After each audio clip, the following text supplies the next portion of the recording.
parle. Chaque jour, Charles et Carole vous présentent la leçon de l'école du sabbat.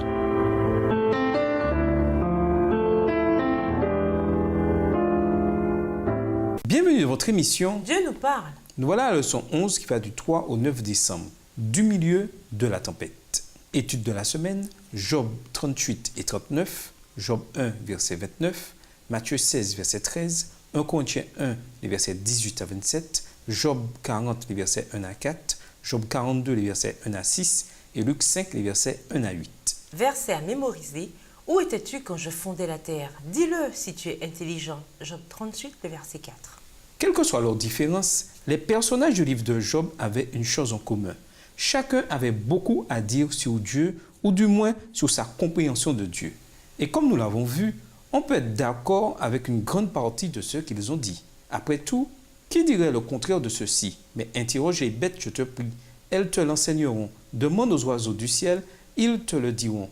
Parle à la terre, elle te l'enseignera, et les poissons de la mer te le raconteront. Qui ne sait parmi eux tous que c'est la main du Seigneur qui a fait tout cela? Il tient dans sa main la vie de tout être, le souffle de toute chair d'homme.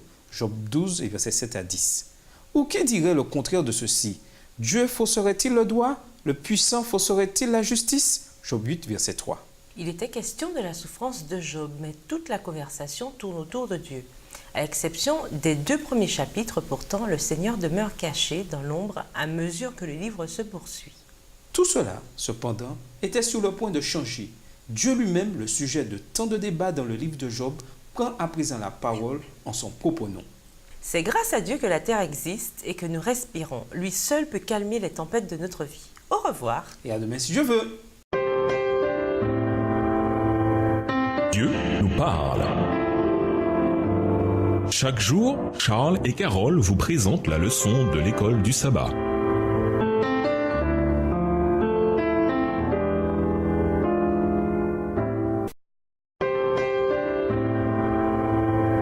Dieu nous parle. Chaque jour, Charles et Carole vous présentent la leçon de l'école du sabbat.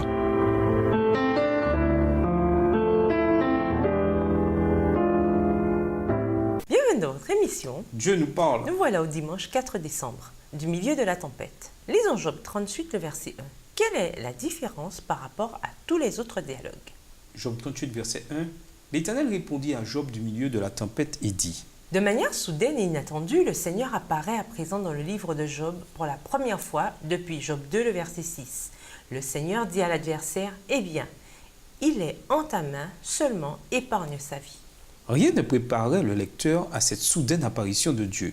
Job 37 s'achève sur le discours d'Élihu et juste après, le Seigneur répondit à Job du milieu de la tempête. Job 38, verset 1. Instantanément, il n'y a plus que Dieu et Job, comme si les autres hommes étaient hors sujet, en tout cas pour le moment.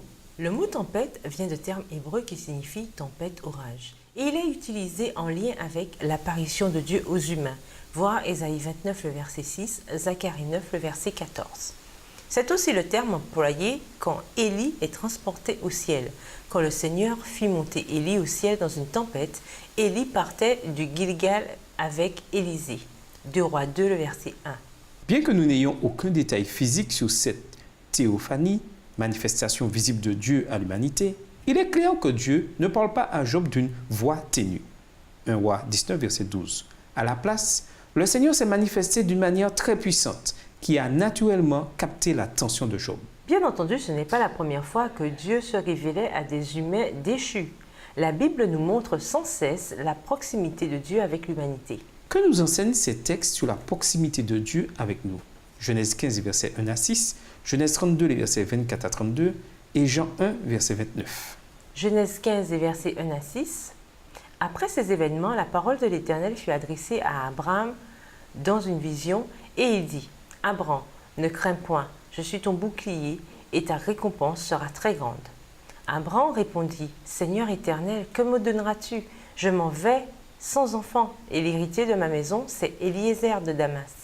Et Abraham dit: Voici, tu ne m'as pas donné de postérité, et celui qui est né dans ma maison sera mon héritier. Alors la parole de l'Éternel lui fut adressée ainsi: ce n'est pas lui qui sera ton héritier, mais c'est celui qui sortira de tes entrailles qui sera ton héritier. Et après l'avoir conduit dehors, il dit, regarde vers le ciel et compte les étoiles, si tu peux les compter. Et il lui dit, telle sera ta postérité. Abraham eut confiance en l'Éternel, qui le lui imputa à justice. Genèse 32, versets 24 à 32. Jacob demeura seul. Alors un homme lutta avec lui jusqu'au lever de l'aurore. Voyant qu'il ne pouvait le vaincre, cet homme le frappa à l'emboîture de la hanche. Et l'emboîture de la hanche de Jacob se démit pendant qu'il luttait avec lui. Il dit, laisse-moi aller, car l'aurore se lève. Et Jacob répondit, je ne te laisserai point aller, que tu ne m'aies béni. Il lui dit, quel est ton nom? Et il répondit, Jacob. Il dit encore, ton nom ne sera plus Jacob, mais tu seras appelé Israël, car tu as lutté avec Dieu et avec des hommes, et tu as été vainqueur. Jacob l'interrogea en disant, fais-moi, je te prie, connaître ton nom. Il répondit, pourquoi demandes-tu mon nom? Et il le bénit là. Jacob appela ce lieu du nom de Péniel, car, dit-il, j'ai vu Dieu face à face, et mon âme a été sauvée. Le soleil se levait lorsqu'il passa Péniel. Jacob boitait de la hanche. C'est pourquoi jusqu'à ce jour, les enfants d'Israël ne mangent point le tendon qui est à l'emboîture de la hanche, car Dieu frappa Jacob à l'emboîture de la hanche au tendon. Jean 1, le verset 29, le lendemain, il vit Jésus venant à lui et il dit, voici l'agneau de Dieu qui ôte le péché du monde. La Bible nous enseigne cette grande vérité. Notre Dieu n'est pas un Dieu distant qui a créé notre monde pour nous laisser ensuite livrer à nous-mêmes. Il est au contraire un Dieu qui interagit étroitement avec nous. Quels que soient nos chagrins, nos difficultés ou quoi que nous affrontions dans cette vie, nous avons l'assurance que Dieu est proche et que nous pouvons lui faire confiance. C'est une chose de croire intellectuellement à la proximité de Dieu avec nous. C'en est une autre de vivre cette proximité. Comment apprendre à se rapprocher de Dieu et à retirer espoir et réconfort de cette relation? Discuter des différentes théodicées, de leurs forces et de leurs faiblesses. Comment chacune d'elles peut-elle vous aider? Au revoir. Et à demain si Dieu veut. Dieu nous parle. Chaque jour, Charles et Carole vous présentent la leçon de l'école du sabbat.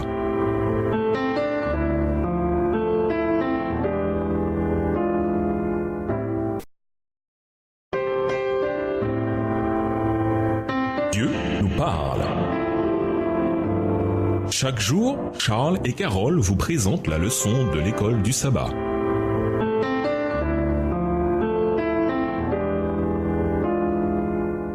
Bienvenue à votre émission. Dieu nous parle. Nous voilà lundi 5 décembre, la question de Dieu. Après ce qui a dû paraître une éternité pour Job, Dieu lui parle enfin, même si ce qu'il dit pour commencer n'était peut-être pas ce que Job voulait entendre. Quelle était la première question que Dieu a posée à Job et qu'impliquait-elle? Job 38, le verset 2. Job 38, verset 2. Qui est celui qui obscurcit mes desseins par des discours sans intelligence? Tout au long de la Bible, nous voyons Dieu qui pose des questions aux humains. Non pas qu'ils ne connaissent pas les réponses à ces questions. Au contraire, comme le font souvent les bons enseignants, Dieu pose des questions car elles sont un moyen efficace de nous faire réfléchir à notre situation, de nous mettre face à nous-mêmes, de nous aider à affronter les problèmes et de parvenir aux bonnes conclusions. Les questions que Dieu pose ne servent donc pas à lui apprendre quelque chose qu'il ne sache déjà. Elles sont souvent posées au contraire afin d'aider les personnes concernées à apprendre des choses qu'elles ont peut-être besoin de mieux comprendre. Les questions de Dieu sont un outil rhétorique pour que la vérité parvienne à atteindre les gens. Lisons ces questions posées par Dieu. Selon vous, quel était l'objectif de Dieu en posant ces questions? Que cherche-t-il à faire? Genèse 3, verset 11, Genèse 4, verset 9, 1 Roi 19, verset 9, Acte 9, verset 4 et Matthieu 16, verset 13. Genèse 3, le verset 11. Et l'Éternel Dieu dit, qui t'a appris que tu es nu? Est-ce que tu as mangé de l'arbre dont je t'avais défendu de manger? Genèse 4, verset 9. L'Éternel dit à Caïn, où est ton frère Abel? Il répondit, je ne sais pas. Suis-je le gardien de mon frère? 1 Roi 19, le verset 9. Et là, il entra dans la caverne et il y passa la nuit. Et voici la parole de l'Éternel lui fut adressée en ces mots. Que fais-tu ici, Élie? Acte 9, verset 4. Il tomba par terre et il entendit une voix qui lui disait, Saul, Saul, pourquoi me persécutes-tu? Matthieu 16, le verset 13. Jésus étant arrivé dans le territoire de Césarée de Philippe, demanda à ses disciples, qui dit-on que je suis, moi le Fils de l'homme? Job avait beaucoup à dire sur Dieu et de toute évidence, le Seigneur voulait qu'il voie qu'en réalité, il y avait beaucoup de choses qu'il ne connaissait pas ou qu'il ne comprenait pas sur son Créateur. À de nombreux égards, la première question de Dieu à Job coïncide avec une partie des paroles également prononcées par ces hommes. Voir Job 8, les versets 1 et 2, Job 11, les versets 1 à 3 et Job 15, les versets 1 à 3. Si Dieu devait vous poser une question sur l'état de votre vie en ce moment, que demanderait-il selon vous et quelle serait votre réponse? Qu'indique la question et la réponse sur vous? Et nous vous laissons cette question réflexion. Existe-t-il des preuves suffisantes du caractère de Dieu dans la Bible sur lesquelles fonder votre foi? Au revoir. Et à demain si Dieu veut. Dieu nous parle. Chaque jour, Charles et Carole vous présentent la leçon de l'école du sabbat.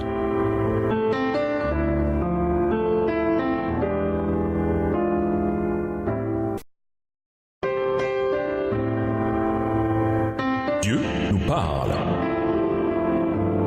Chaque jour, Charles et Carole vous présentent la leçon de l'école du sabbat.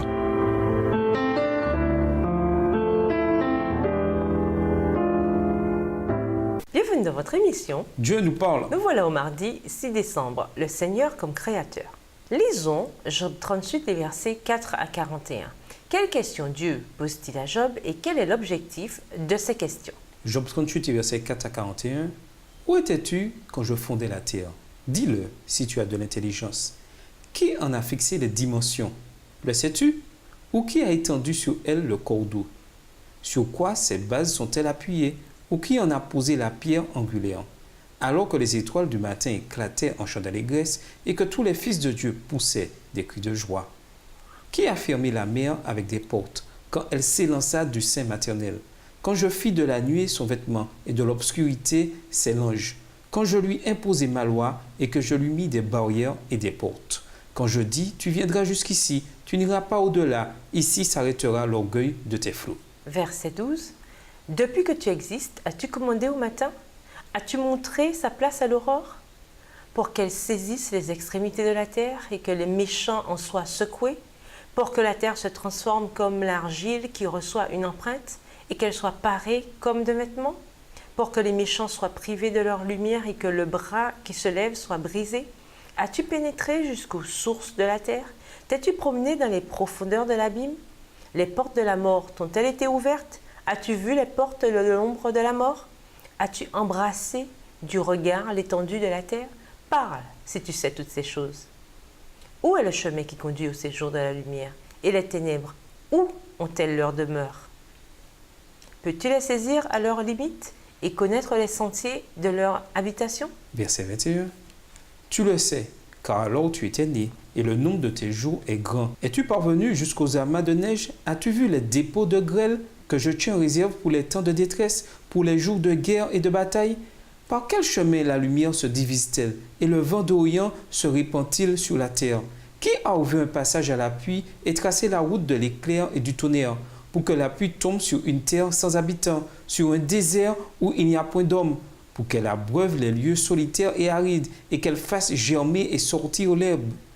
La pluie a-t-elle un père qui fait naître les gouttes de la rosée, du sein de qui sort la glace et qui enfante le frimas du ciel, pour que les eaux se cachent comme une pierre et que la surface de l'abîme soit enchaînée? Verset 31. Noues-tu les liens des Pléiades ou détaches-tu les cordages de l'Orient?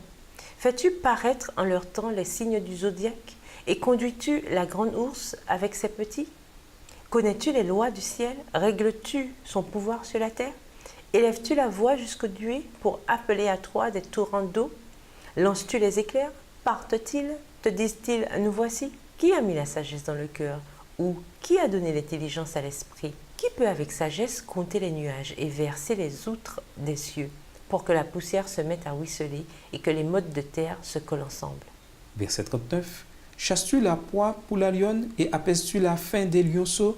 Quand ils sont couchés dans leur tanière, quand ils sont en embuscade dans leur repère, qui prépare au corbeau sa pâture, quand ses petits crient vers Dieu, quand ils sont errants et affamés? Si Job s'attendait à une explication détaillée sur le pourquoi de ces catastrophes, il ne l'a pas eu. À la place, il a eu un flot de questions rhétoriques établissant un contraste entre le Seigneur dans sa puissance créatrice d'une part et le caractère éphémère et l'ignorance du pauvre Job de l'autre. Où étais-tu quand je fondais la terre? Commence le Seigneur. Job 38, verset 4. Après avoir fait écho à plusieurs des premières images dans Genèse, par exemple les origines de la terre, de la mer, de la lumière et de l'obscurité, Dieu dit à Job, pour résumer, que, bien sûr, il sait tout cela, car alors il était né et le nombre de ses jours est grand. Voir Job 38, verset 21. Le Seigneur évoque ensuite les merveilles et les mystères de la création, avec à nouveau une série de questions rhétoriques qui couvrent non seulement les fondations de la terre, mais aussi les mystères du temps et même des étoiles elles-mêmes. Est-ce toi qui noues les liens des Pléiades ou qui desserre les cordages d'Orient? Job 38, le verset 31. Il ramène ensuite Job à la terre, depuis l'intelligence humaine, Job 38, le verset 37, jusqu'à l'existence des animaux sauvages, Job 38, les versets 39 à 41, thème qui est développé plus en détail tout au long de Job 39. Si le livre avait été écrit aujourd'hui, le Seigneur aurait pu demander « Qui assemble les quarks en protons et en neutrons? Où étais-tu quand j'ai mesuré une masse de Planck pour la première fois? Est-ce par ta sagesse que la gravité soumet l'espace et le temps ?» La réponse à toutes ces questions est la même. Bien sûr que non. Job n'était pas là lors de ces événements et il ne connaissait presque rien des phénomènes dont le Seigneur parlait. L'idée de Dieu, c'était de montrer à Job que même toute sa sagesse et sa science, et même le fait qu'il parlait avec droiture, Job 42, verset 7 de la version Colombe, de Dieu par rapport aux autres hommes, Job en savait très peu finalement, et c'est dans son ignorance de la création que se révèle son manque de connaissance de Dieu. Si Job en savait si peu sur la création, que pouvait-il comprendre du Créateur? Quel contraste puissant entre le Créateur et le créé, entre Dieu et l'humanité. Dieu s'est comparé à Job, mais n'importe quel autre être humain, à l'exception de Jésus, aurait fait l'affaire. Et nous vous laissons à cette question de réflexion. Pourquoi Dieu refuserait-il de répondre à toutes nos questions? Au revoir. Et à demain si Dieu veut. Dieu nous parle. Chaque jour, Charles et Carole vous présentent la leçon de l'école du sabbat.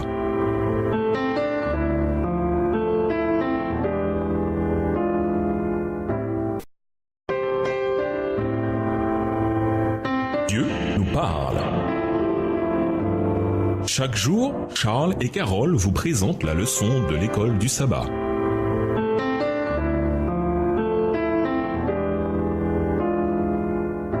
Bienvenue à votre émission. Dieu nous parle. Nous voilà au mercredi 7 décembre, la sagesse des sages. De notre perspective actuelle, il est facile d'examiner les questions que Dieu a posées à Job et de voir combien un homme comme Job, qui vivait il y a des milliers d'années, devait comprendre très peu de choses sur la création. Ce n'est que dans les années 1500, par exemple, que les humains, du moins certains d'entre eux, ont enfin compris que le mouvement du soleil dans le ciel était dû à la rotation de la Terre sur elle-même autour de son axe, ainsi qu'au mouvement de la Terre autour du soleil. Vérité que nous tenons pour acquise aujourd'hui. Grâce principalement aux découvertes de la science moderne, nous vivons aujourd'hui avec une connaissance du monde naturel que les gens des temps bibliques ne pouvaient même pas soupçonner. Et pourtant, même avec toutes nos connaissances, nous demeurons très limités dans notre compréhension du monde naturel et de ses origines. Relisez les questions que Dieu pose à Job au chapitre 38 et 39. Pourrait-on y répondre davantage aujourd'hui? Évidemment, la science nous a révélé des facettes de la réalité qui nous étaient auparavant cachées. Mais il nous reste tant à comprendre. À de nombreux égards, loin de faire disparaître la majesté et les mystères de la création de Dieu, la science l'a rendue encore plus fascinante, révélant une profondeur et une complexité que les générations qui nous ont précédés ne soupçonnaient même pas. Ce qui est caché appartient à l'Éternel, notre Dieu. Mais la révélation est pour nous et pour nos enfants à jamais. Dieu n'a pas révélé à l'homme la façon dont il s'y est pris pour créer l'univers. La science est impuissante à sonder les secrets du Très-Haut, dont la vertu créatrice est aussi incompréhensible que son existence. De quel avertissement, cependant, devrions-nous tenir compte à partir des textes suivants au sujet des grandes limites de la connaissance humaine? 1 Corinthiens 3, le verset 19, 1 Corinthiens 1, les versets 18 à 27. 1 Corinthiens 3, verset 19, « Car la sagesse de ce monde est une folie devant Dieu. Aussi est-il écrit, il prend les sages dans leur ruse. » 1 Corinthiens 1, les versets 18 à 27, « Car la prédication de la croix est une folie pour ceux qui périssent, mais pour nous qui sommes sauvés, elle est une puissance de Dieu. Aussi est-il écrit, je détruirai la sagesse des sages et j'anéantirai l'intelligence des intelligents. Où est le sage? Où est le scribe? Où est le disputeur de ce siècle? Dieu n'a-t-il pas convaincu de folie la sagesse du monde? Car puisque le monde avec sa sagesse n'a point connu Dieu dans la sagesse de Dieu, il a plu à Dieu de sauver les croyants par la folie de la prédication. Les Juifs demandent des miracles et les Grecs cherchent la sagesse. Nous prêchons Christ crucifié, scandale pour les Juifs et folie pour les païens. Mais puissance de Dieu et sagesse de Dieu pour ceux qui sont appelés tant Juifs que Grecs. Verset 25. Car la folie de Dieu est plus sage que les hommes et la faiblesse de Dieu est plus forte que les hommes. Considérez, frères, que parmi vous qui avez été appelés, il n'y a ni beaucoup de sages selon la chair, ni beaucoup de puissants, ni beaucoup de nobles. Mais Dieu a choisi les choses folles du monde pour confondre les sages. Dieu a choisi les choses faibles du monde pour confondre les fortes. Même avec toute la connaissance que les humains ont accumulée ces derniers siècles, la création demeure pleine de merveilles et de mystères que nous pouvons à peine imaginer. Plus nous en apprenons sur le monde créé, et plus il nous apparaît mystérieux et étonnant. En quoi le monde créé nous laisse-t-il émerveillés devant la puissance de notre Dieu? Et nous vous laissons avec la question du jour. Réfléchissez un moment où vous avez eu du succès. En quoi vous a-t-il changé? Au revoir. Et à demain si je veux. Dieu nous parle. Chaque jour, Charles et Carole vous présentent la leçon de l'école du sabbat.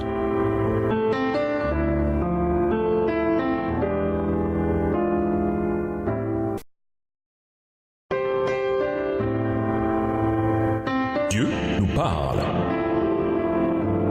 Chaque jour, Charles et Carole vous présentent la leçon de l'école du sabbat.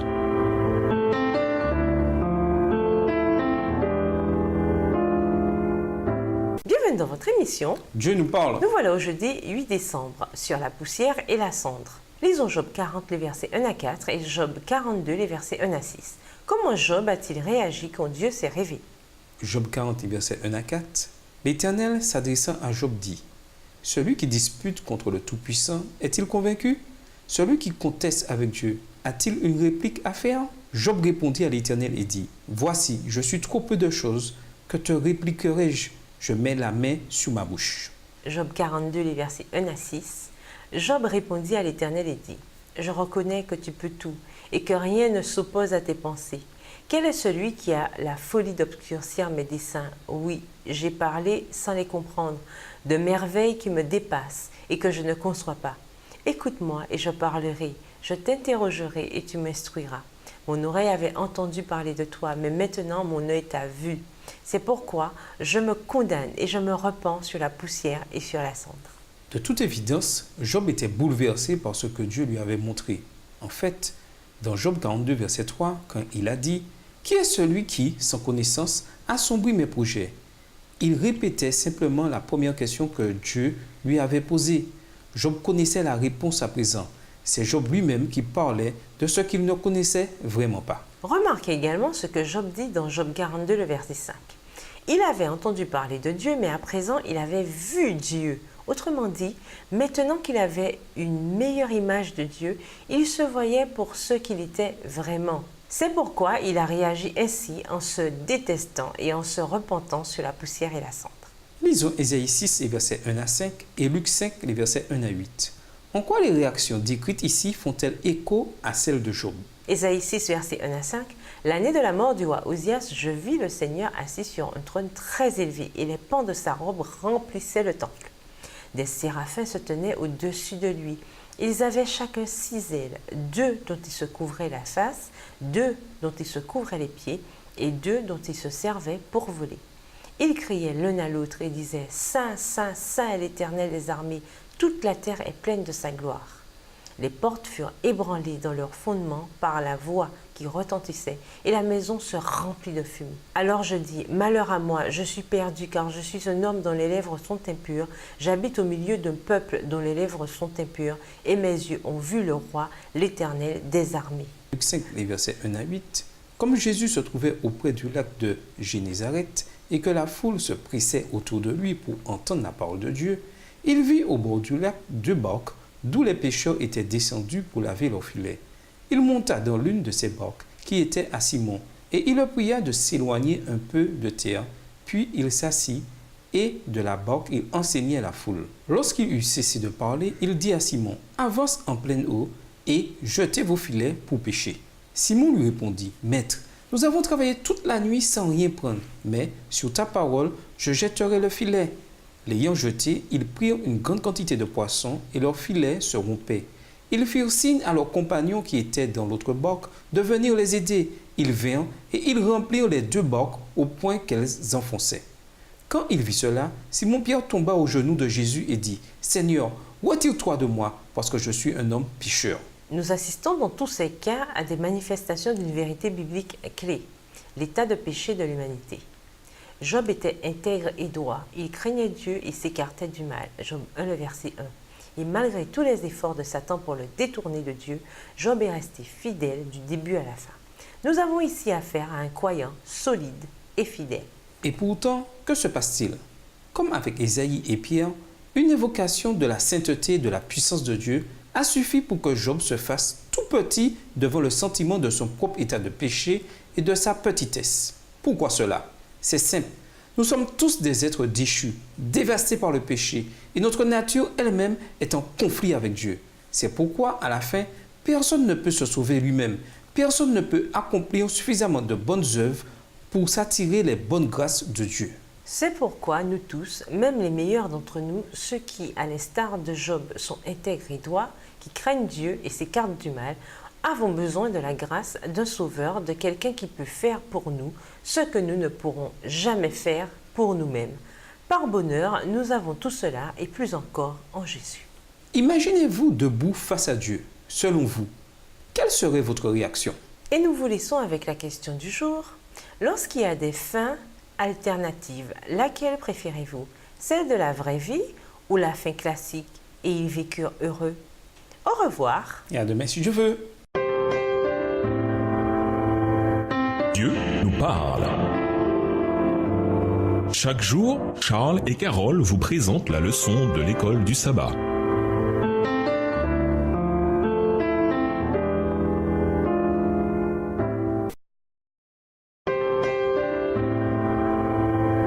Dieu nous parle.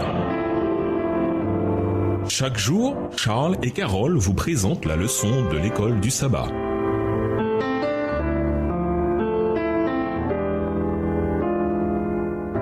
Bienvenue dans votre émission. Dieu nous parle. Nous voilà au vendredi 9 décembre. Pour aller plus loin, Dieu a permis que des flots de lumière inondent les hommes dans le domaine des sciences et des arts.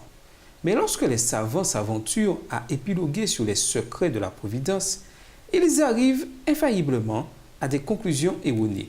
Il peut être inoffensif de spéculer sur des matières non révélées dans la parole de Dieu, mais c'est à condition que nos conclusions ne contredisent pas ce qu'elle affirme. Ceux qui abandonnent l'écriture pour discourir sur l'œuvre de la création au nom de la science errent, sans carte ni boussole, sur une mer inconnue. Dans leur tentative pour concilier la parole de Dieu avec la science, les hommes qui ne se laissent pas guider par la Bible, fussent-ils des génies, deviennent le jouet de leur fantaisie. Le Créateur et son œuvre dépassent tellement leur compréhension que, devant leur incapacité de les expliquer par les lois naturelles, ils rejettent le récit biblique comme inacceptable. Ceux qui doutent de la véracité de l'Ancien et du Nouveau Testament et qui, au nom des lois naturelles, considèrent comme légendaires les parties historiques de la Bible, font généralement un pas de plus. Ils en viennent à douter de l'existence de Dieu et privés d'encre et de boussole, ils vont se briser sur les récifs de l'incrédulité. À méditer, nous voyons se réaliser dans le domaine scientifique en particulier certains avertissements d'Ellen G. White, lesquels qu'enseigne la science, en tout cas aujourd'hui, qui est en totale contradiction avec la parole de Dieu. Alfred North Whitehead, mathématicien et auteur influent qui a vécu au siècle précédent, a déclaré ceci. Il y a 57 ans, il est arrivé quelque chose alors que j'étais jeune étudiant à l'université de Cambridge. Des hommes brillants m'enseignaient la science et les mathématiques, et j'avais de bons résultats. Depuis le changement de siècle, J'ai vu chacune des hypothèses de l'un et de l'autre domaine mises de côté. Et pourtant, face à cela, ceux qui découvrent de nouvelles hypothèses scientifiques déclarent « Enfin, ça y est, nous avons des certitudes ». Que nous indique cette déclaration sur la prudence dont nous devons faire preuve quand nous acceptons ce que les grands hommes de ce monde nous enseignent, en particulier quand ce qu'ils enseignent est aux antipodes de la parole de Dieu. C'était des merveilles de la création révélées par la science moderne que les gens de l'époque de Job, ou même ceux qui vivaient ne serait-ce qu'il y a 200 ans, n'auraient pas pu comprendre. En quoi ces choses nous révèlent-elles davantage de l'étonnante puissance créatrice de notre Seigneur? Pour conclure, réfléchissez à cette anecdote publiée il y a 100 ans. Sous le coup du lapidaire, un diamant brut hurla « Je suis heureux tel que je suis, laissez-moi tranquille ». Mais l'artisan, frappant de nouveau, répondit « Je ferai de toi une chose glorieuse ». Mais répondit le diamant brut « Chaque coup me perce les oreilles. Oui, mais encore un peu de temps, et tu auras un poids extraordinaire de gloire. Je ne comprends pas, reprit le diamant. Alors qu'un coup n'attendait pas l'autre, pourquoi dois-je ainsi souffrir? Sois patient, répondit le lapidaire. Ce que tu ne sais pas maintenant, tu le sauras plus tard. Et il en sortit le diamant Koh-i-Noor qui étincela sur la couronne du monarque. Texte tiré du livre The Religion of the Future de David James Burrell. Job fut épuré au creuset, mais à la fin, comme nous l'avons vu cette semaine, il en sortit pur comme l'or. Au revoir. Et à demain si Dieu veut. Dieu nous parle. Chaque jour, Charles et Carole vous présentent la leçon de l'école du sabbat.